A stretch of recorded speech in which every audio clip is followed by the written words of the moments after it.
Bapak Surya Paloh, yang saya hormati para pimpinan DPR RI, MPR RI, DPD RI, asal Aceh, yang saya hormati para Menteri Kabinet Indonesia Maju, saya minta berdiri Pak Menteri Sofyan Djalil, beliau dari Aceh supaya tahu semuanya. Bapak Fahrul Razi, Menteri Agama, beliau juga dari Aceh supaya tahu semuanya. Menteri yang lain banyak tapi nggak usah berdiri. Yang saya hormati Bapak Gubernur, yang saya hormati yang mulia Wali Nanggro, yang saya hormati yang mulia para ulama, para abu, serta para gubernur dan bupati yang hadir pada siang hari ini. Bapak Ibu tamu undangan yang berbahagia. Kalau kita ingat saat Asian Games 2018 yang lalu, tarian yang paling menakjubkan hampir seluruh negara memberikan apresiasi adalah tarian dari Aceh, yaitu tari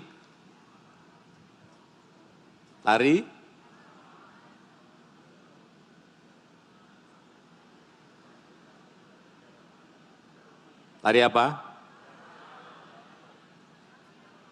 Bukan tari saman loh, tari saman. Rato Jaro, betul. Tari yang sangat dinamis dan itu menggambarkan budaya Aceh. Dinamis, toleran, keislaman, kemaritiman, itu adalah kebudayaan Aceh yang semua orang sudah tahu. Tapi tadi ada permintaan maaf atas kekilapan dari gubernur.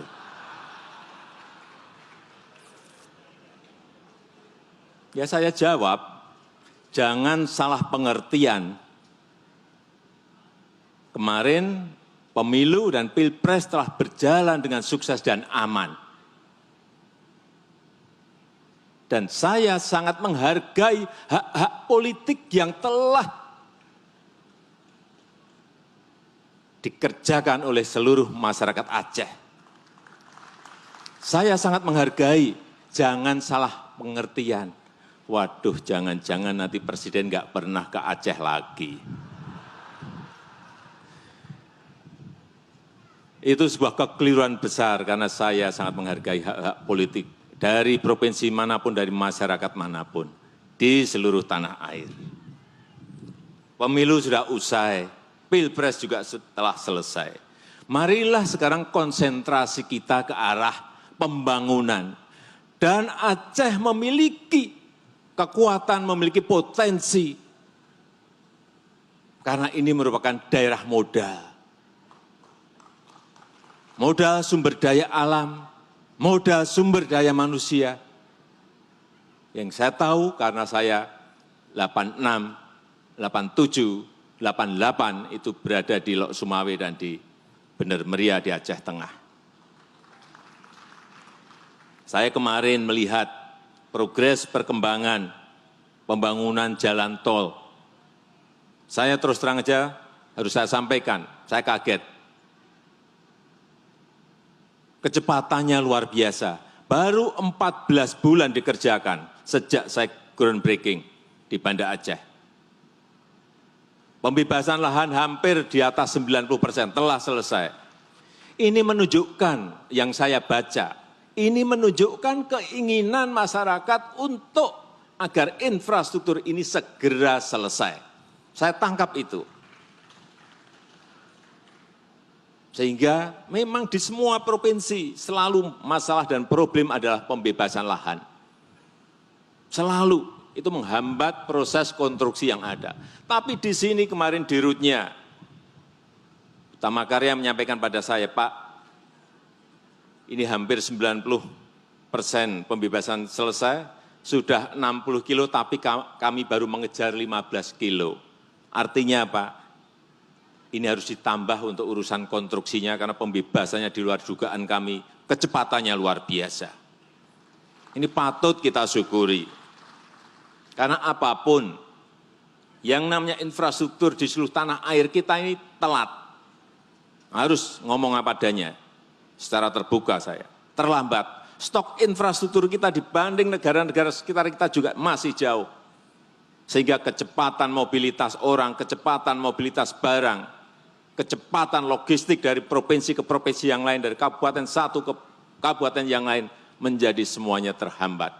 Sehingga daya saing kita, competitiveness kita, menjadi kalah. Apapun sekarang ini antar negara bersaing, antar negara saling kompetisi. Dan siapa yang cepat akan mengalahkan yang lambat.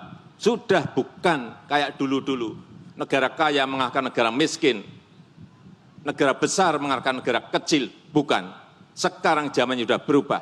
Yang cepat akan mengalahkan yang lambat. Dan kita ingin Indonesia lebih cepat dari negara-negara lain. Oleh sebab itu, pengerjaan infrastruktur betul-betul ingin kita percepat. Seluruh tanah air dan khususnya wabil khusus di Aceh. Yang kedua, saya ingin menyampaikan masalah yang berkaitan dengan perjanjian Helsinki.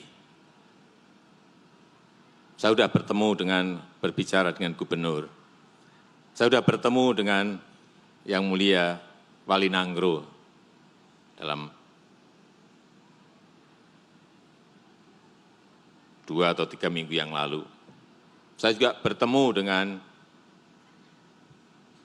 Pak Mualim, Pak Muzakir Manap. Saya ketemu. Dan tokoh-tokoh Aceh yang lainnya yang tidak saya sebut, tidak bisa saya sebut satu persatu. Ada problem ini Pak, ada masalah ini Pak, ada persoalan ini ya. Tapi beri waktu saya untuk menjawab. Beri waktu saya untuk menjawab, karena apapun ini akan didiskusikan dalam rapat-rapat terbatas yang selalu kita lakukan setiap minggu, sehingga jawabannya nanti akan saya berikan. Banyak yang sudah disampaikan kepada saya tahu.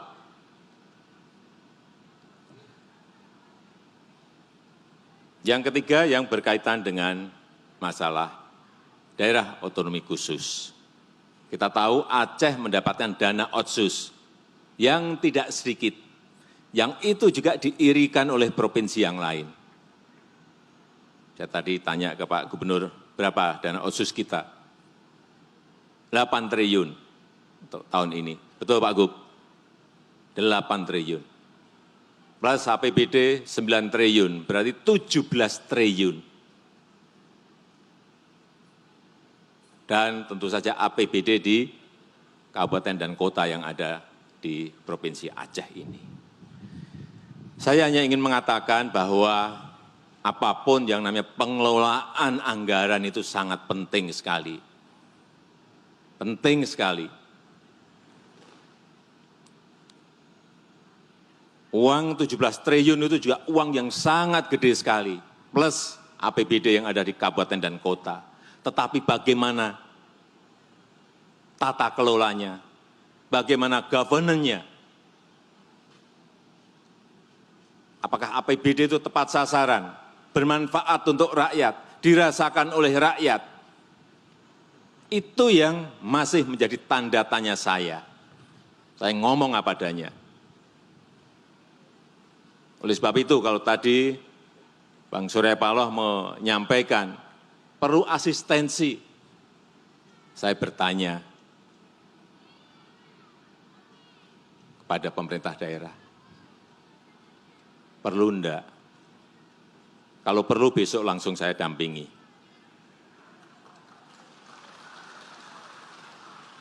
Jangan ngomong ya, nanti kita beri asistensi,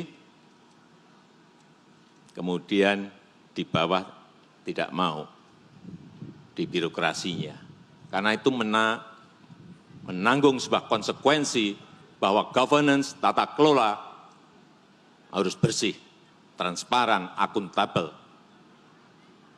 Tapi kalau saya tanya kepada rakyat, pasti seluruh rakyat akan bilang, iya, benar.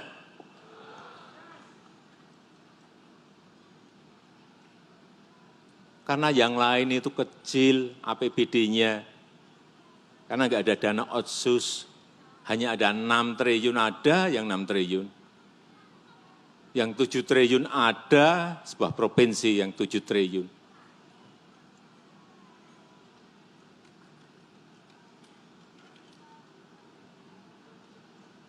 Jadi penggunaan APBD saya titip kepada seluruh bupati, wali kota, dan kepada gubernur, gunakan fokus, gunakan secara fokus, berikan prioritas hal-hal yang sangat penting. Saya juga harus sampaikan apa adanya, angka 14%, angka kemiskinan itu besar.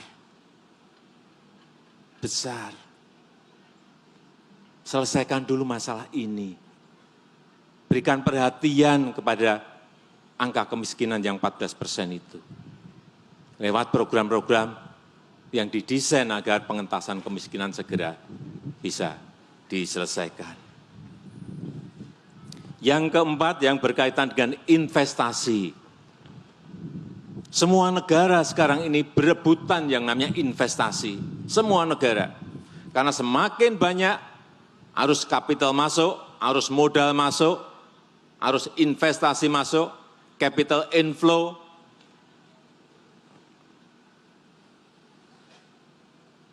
insya Allah dipastikan negara itu akan pertumbuhan ekonominya akan semakin baik.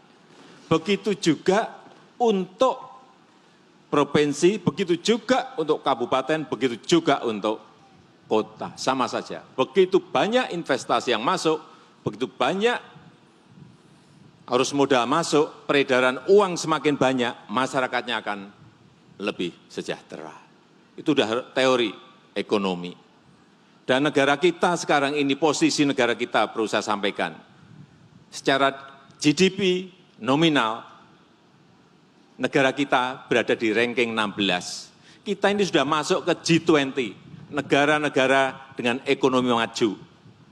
Ranking 16 kalau dihitung dari GDP nominal. Kalau dihitung dari GDP PPP, Purchasing Power Parity, negara kita sudah berada di ranking 7 di antara negara-negara besar yang dimiliki dunia. Artinya apa?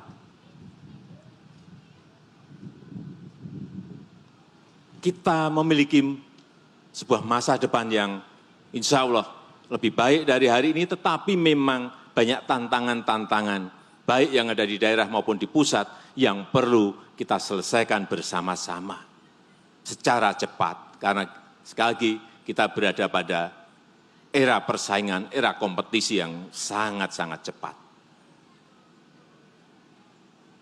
Jadi kembali lagi ke investasi. Saya sudah mendorong tidak sekali, 2 kali, 3 kali, 4 kali, 5 kali agar investasi arus modal itu masuk ke Provinsi Aceh. Dan terakhir tadi juga sudah disampaikan Pak Gubernur berkaitan dengan Uni Emirat Arab yang ingin membangun properti, yang ingin membangun pariwisataan yang ada di Provinsi Aceh. Oleh sebab itu saya sudah perintah ke Menteri untuk siapkan tim untuk nanti berangkat bersama-sama di bulan Maret awal bersama dengan Gubernur dan timnya untuk bertemu langsung dengan Syekh Muhammad bin Zayed Al Nahyan di Abu Dhabi. Karena beliau langsung ngomong pada saya keinginannya untuk membawa arus modal ke Provinsi Aceh. Tetapi meyakinkan orang itu juga tidak mudah. Saya sudah sampaikan Pak Gub. Pak Gub ada persoalan ini yang ditanyakan pada saya. Saya tidak bisa menjawab secara detail. Jadi tolong nanti diberikan sebuah backup data, kemudian backup penyampaian yang baik, presentasi yang baik, sehingga mereka yakin betul. Karena beliau ini adalah masuk orang yang memiliki kekayaan yang nggak bisa dihitung. 1,4 triliun US dollar, bukan rupiah. Sudah dihitung sendiri kekayaannya berapa.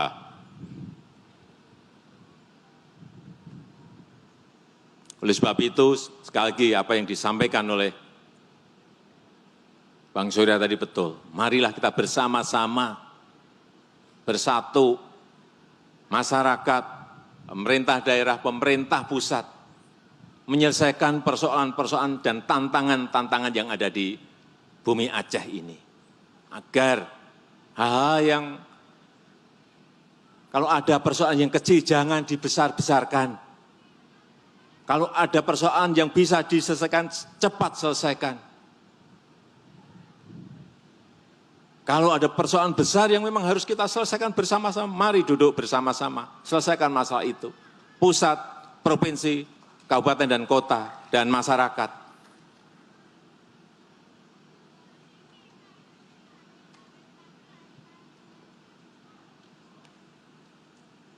Saya rasa itu yang bisa saya sampaikan pada kesempatan yang baik ini. Saya sangat menghargai acara pada pagi siang hari ini, acara kenduri kebangsaan. Dulu waktu saya di sini sering diundang